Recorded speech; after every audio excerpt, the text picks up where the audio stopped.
Welcome to the third part in a trilogy on the homeless in Austin.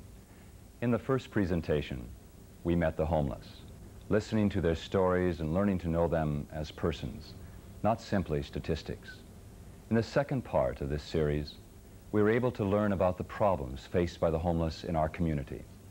Today, we'll discuss some of the programs available to assist the homeless in our community. Hello, welcome to Austin Faith Dialogue. I'm Carl Gronberg, pastor of Gethsemane Lutheran, and your host for this concluding program in the series on the homeless. With me today are three persons able to assist us with information regarding programs being put into action to help the homeless. On my left is Joy Locke, Executive Director of the YWCA. In the middle and next to Joy is Marion Morris, Director of HOBO, Helping Our Brothers Out. And next to Marion is Lori Renteria, who is a homeless advocate. Lori, I want to begin with you and ask you to tell us a little bit about how you became interested in becoming an advocate for the homeless. Well, I got appointed to city boards and commissions only after I griped and complained and started shouting out to the existing mayor's task force, I don't want Salvation Army in my neighborhood either. And I've been transformed. It took about 3 or 4 months of serving on that task force and saying, nope, nope, you know, not anywhere near me either, until I had personal crises in my own family. My sister became homeless, a girlfriend became homeless, another friend's house burned down, and if it wasn't for our families taking in our own relatives, those people too would be at the Salvation Army. So after about 4 months and getting to listen to the people who were homeless themselves, I became committed to doing more than what we were doing. To begin with, the issue was an arm's length issue for you. It was something that other people dealt with. Right. And then when the issue became a personal issue for you, you became involved. Not wanting to have them in your neighborhood, and then when it struck you or your family, that changed you, and you began to meet the homeless and find out they are people with needs and people you can get to know and develop a relationship with. Is that correct? That's true.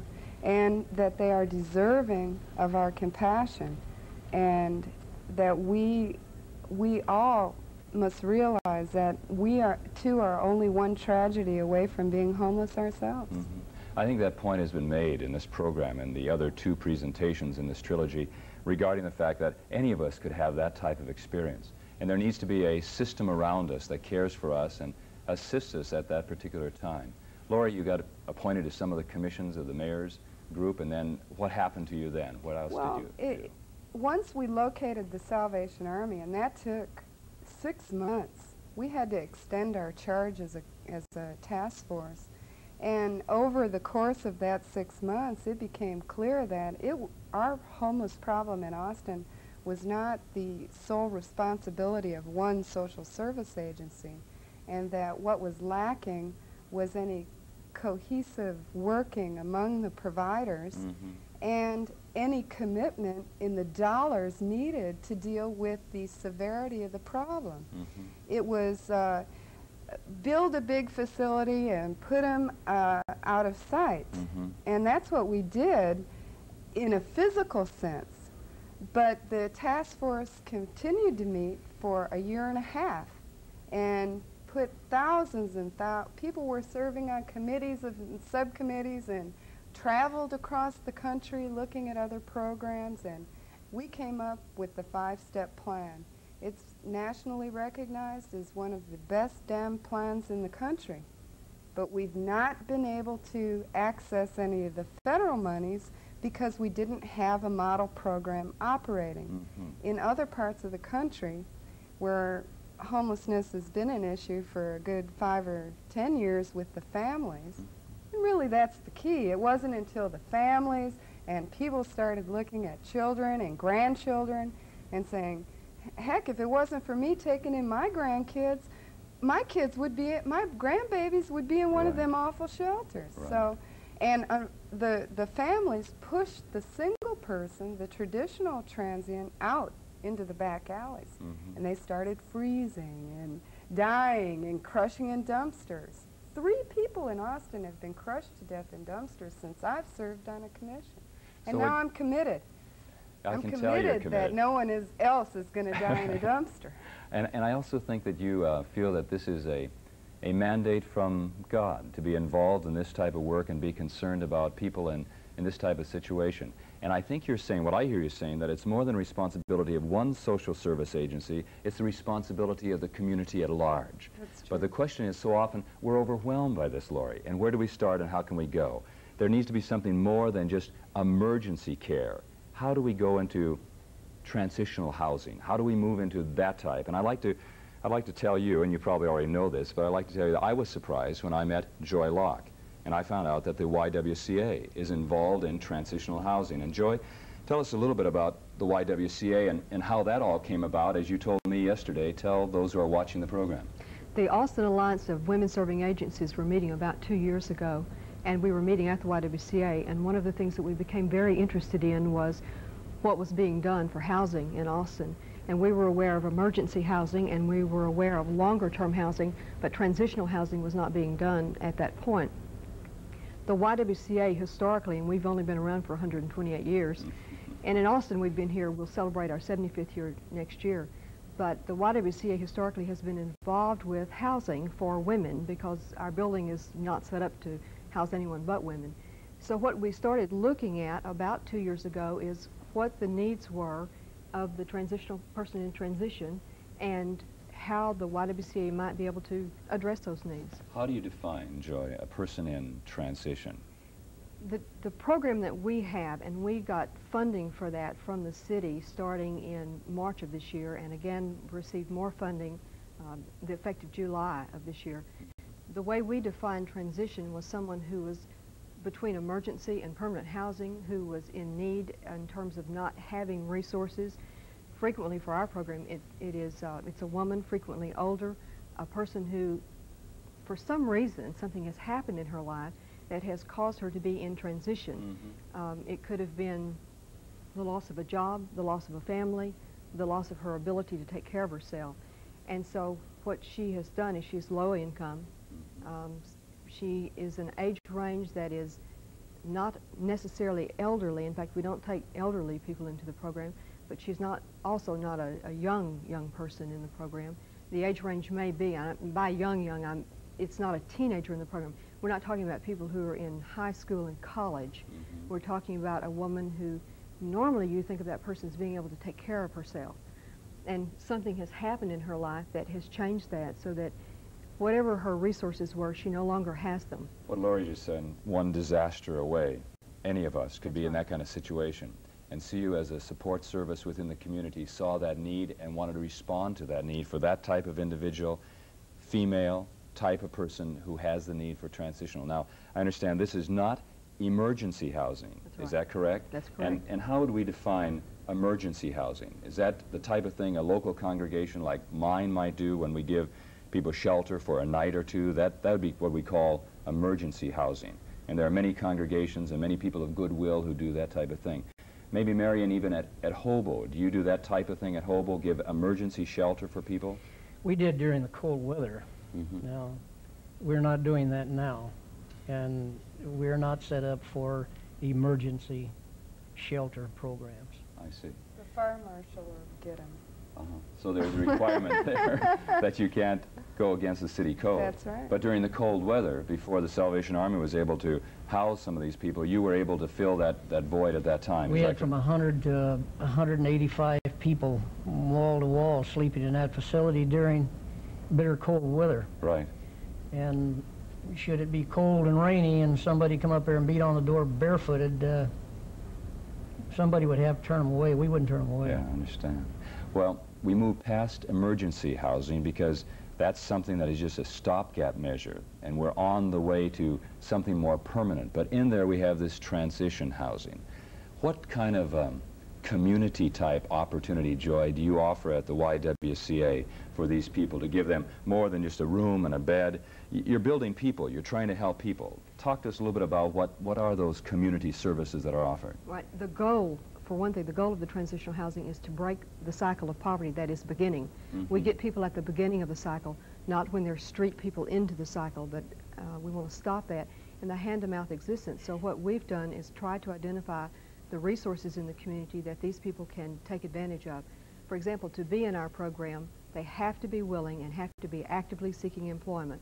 So we might refer them to the Women's Center where they'll help them with resume writing. We refer them to TEC, to the JTPA program. We will refer them to the Rape Crisis Center, or we refer them to different organizations like that who may provide counseling for them. Some people come to us, of course, and they're inappropriate referrals, and we refer them to some of the other agencies providing longer-term housing or transitional housing also. But what we're trying to do is to get it so it is a cooperative action among the agencies, and that we're not duplicating services, but we're using each other's services. How many rooms are available at the YWCA for something like this, or how do you handle that? Well, what our grants provided for is during the first 7-month period, we were to provide housing for a minimum of 21 women. And this second set of monies that we have provides for a minimum of 28 women. One of the things that you have to be careful about, and it's something you alluded to when you talk about funding earlier, and we were talking about that, is that if you don't have adequate funding, eventually it's going to cost a lot more than what a program like this will cost you, because you've got to have the kinds of liaison and counseling that goes along with this. The women in our program have to be in some kind of counseling or therapeutic programming, and not with us necessarily. We might use MHMR, which we do use, and we might use churches, which we've also used, and a lot of other organizations like that. But it's real important. Really what that is it's being surrogate family. What the Y's done and what Marion does and what all the providers need to do is look at these people as individuals who need, if you can't reconnect them with their own family, which should be the goal. That's the first step, right. Is to reconnect them, mend that problem, that their own extended family, and those people who are the lonely people in the world, we need as a community to be there and to be their caring family.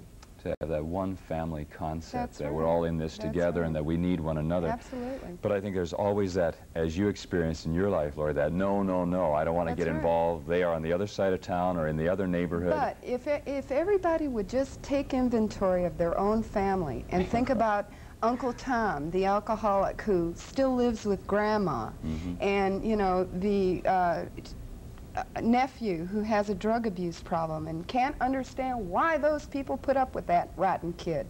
Well, some families can't put up with it, and they put them out on the street, and they end up in our backyards. Lori, or the person who just lost their job. Well, true. And is not able to make the mortgage payment or the apartment payment and that type of thing. But the problem in Austin today is that, and what I alluded to earlier, was that our programs and this new trend to care about the homeless is a trend that is gravitating towards the children and the families, and is leaving back the chronically mentally ill, the single adult.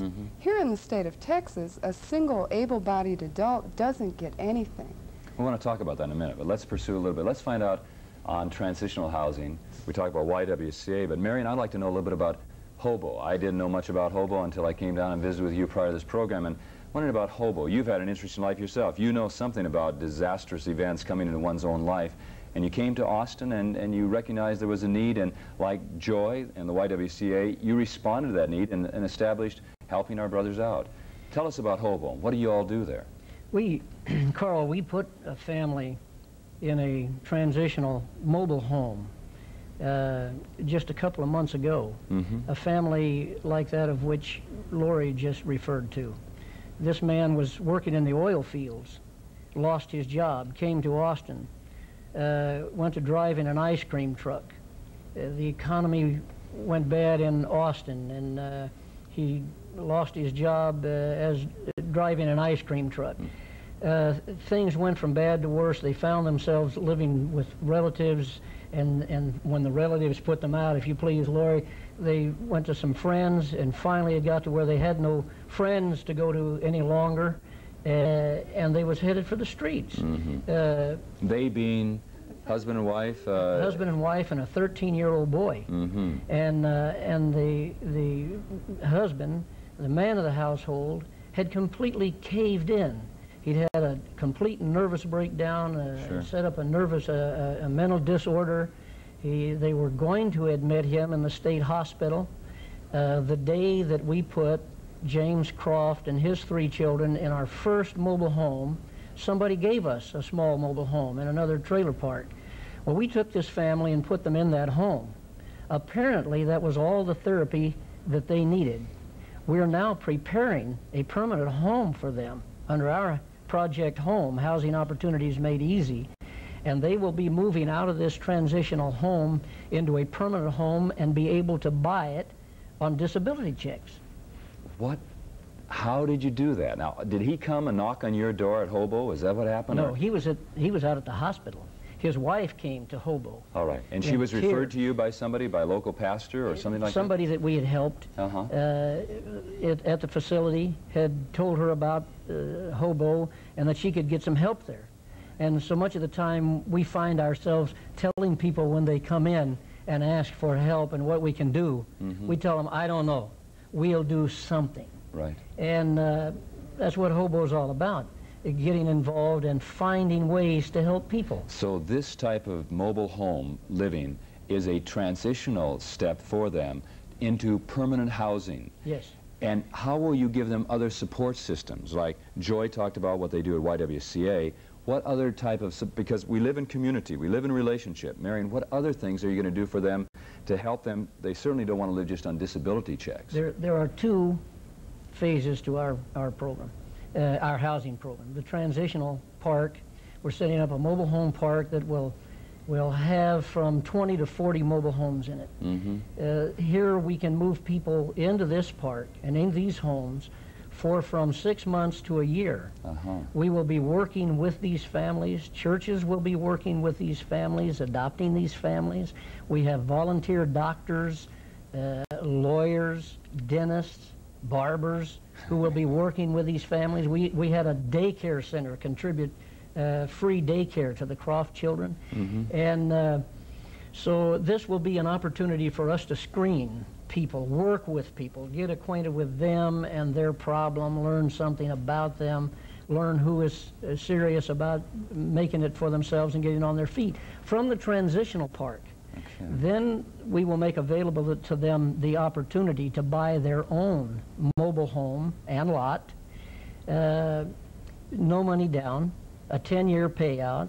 It is our responsibility to guarantee 25% of that note. And so for every family at the present time that we put in a permanent house, we have to come up with $2,500 that will go into a CD, be placed in escrow for 5 years, draw interest at the end of 5 year, half that note period. That CD would be released and we'd be able to put another family in a permanent home. So what you're saying is that there's ample opportunity for people in the Austin community, in the greater Austin community, to get involved in Hobo, like there's ample opportunity to get involved in YWCA, and we want to come back to that, and you maybe tell us how that can be done specifically. But Laura, you're an example of a private citizen in this community coming from outside the state of Texas, from Detroit, Michigan, coming here, recognizing needs, getting involved, and now you are really involved. And I'd like you to tell a little bit to those watching about the Blacklands Project and what's going to be happening there and how citizens can be involved in helping there, how they can express their concern about the Blacklands issue. We're all too familiar with it. You've not told everybody that affordable housing, permanent affordable housing, and not necessarily everybody, there are people locked out of the American dream, and they are not going to be able to own their own home. And we need to provide safe, decent, and affordable rental housing to people.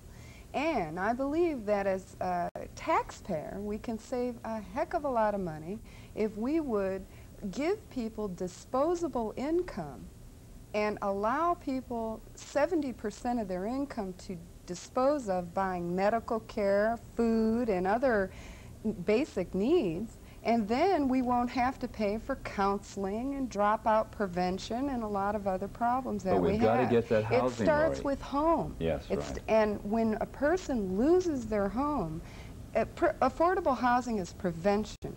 And we have a crisis in Austin that people don't even want to think about. Well, let's tell them about it. Let's tell them about something we can do in the area of affordable housing. The Public Housing Authority only provides about 3,000 units of housing. There are years-long waiting lists. It's about 3 to 5 years if you need more than 2 bedrooms. These people are the near homeless. Most of them are living with relatives or in very 75% of my neighborhood is substandard, and there are multi-generations living in those small houses. And those young people, as their families grow, they find themselves in the car. So affordable housing is a prevention. It's a cure. If we graduate people out of Joy's program and HOBO and the other transitional housing programs, which is what we need to do, we need to look at the needs holistically of that person and hold their hand all the way through. But when they graduate, when we've invested all this time and money and resources, there must be an affordable place that that person can maintain. And that affordable place may not be a home that they'll buy, may be a home that they are going to rent. Is that right? Yes. All right, tell us about how your organization and other organizations are going to provide some of that kind of housing. Well, my organization is, I don't have I serve on the city board, and we helped design this grand plan that has only received $300,000. It's a $2.2 million plan to help only 600 people, half the people we counted 2 years ago.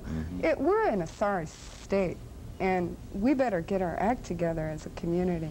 But what we need is higher density, more cost-effective, single-room occupancy, places for people who can afford 30% of their income. Is that what the Blacklands Project is going to be? Yes. Is it going to be that type of thing?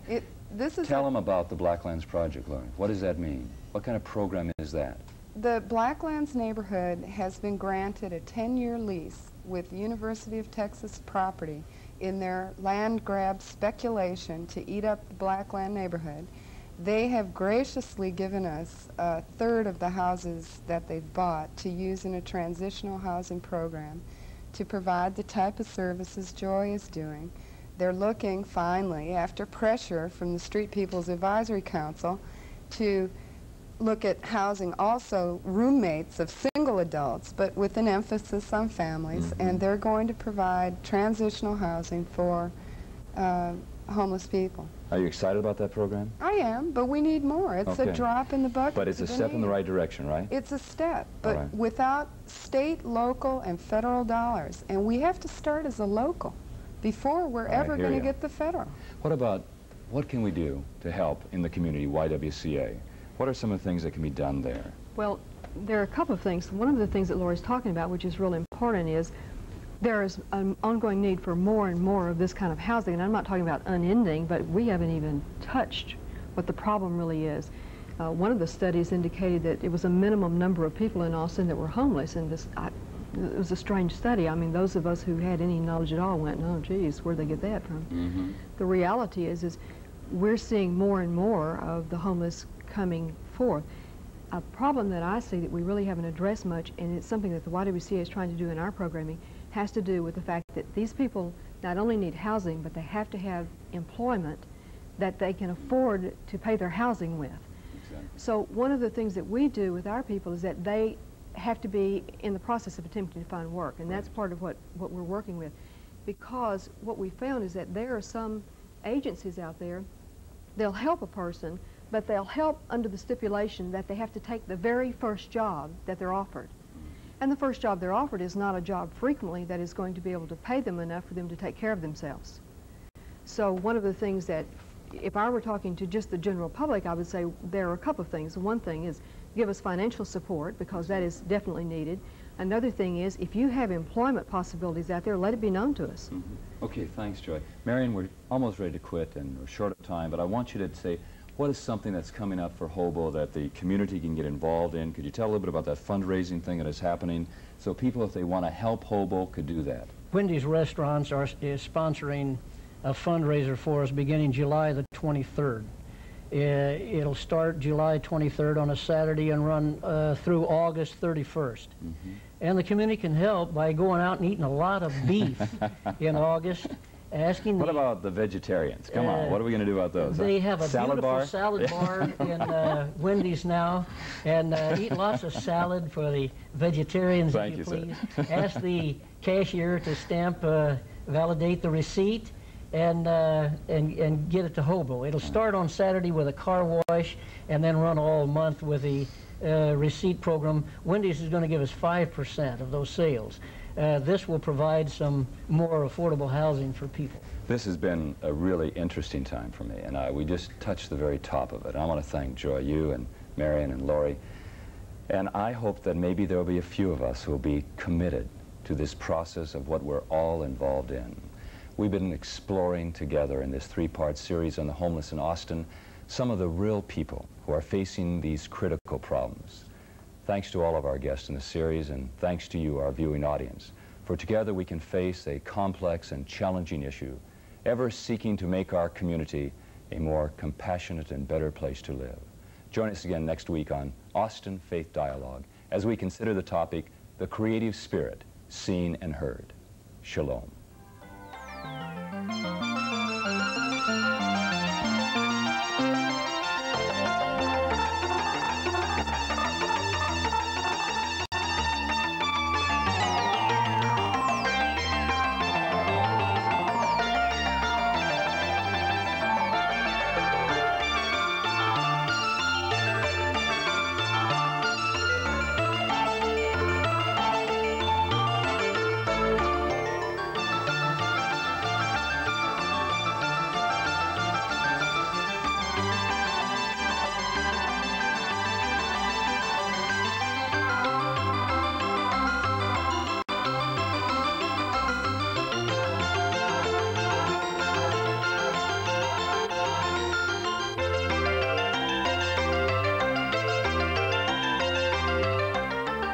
For more information about today's topic, call the Austin Area Conference of Churches at 472-7627.